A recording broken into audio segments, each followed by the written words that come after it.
Dans les évangiles, l'Église, c'est le groupe des disciples qui font vie commune avec Jésus, ont droit à un enseignement particulier. Marc 4, 33, 34. Collabore à l'apostolat du Maître. Luc 10, 1. Ces disciples ne sont pas une élite. Marc insiste sur leur lenteur à croire. Marc 8, 14, 21. Jésus les éduque peu à peu aux mœurs de l'Évangile. Prier le Père avec confiance. Se donner totalement à la cause du royaume de Dieu. Servir au lieu de se faire valoir. Se pardonner les uns aux autres. Aller chercher la brebis perdue. Se contenter de ce que l'on a.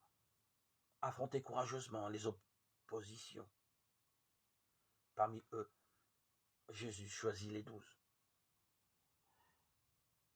Jésus monte dans la montagne et il appelle ceux qu'il voulait. Il va à lui et il en établit 12 pour être avec lui, pour les envoyer prêcher avec pouvoir de chasser les démons. Il établit les 12. Pierre, c'est le surnom qu'il a donné à Simon, Jacques le fils de Zébédée et Jean le frère de Jacques. Et il leur donna le surnom de Boanerges, c'est-à-dire fils du tonnerre.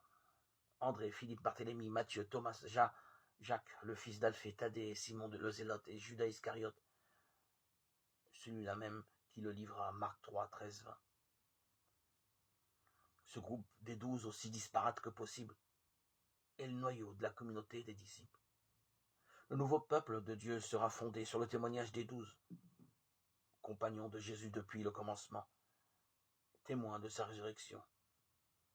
Ils sont envoyés par le Christ pour prêcher l'évangile à toutes les nations.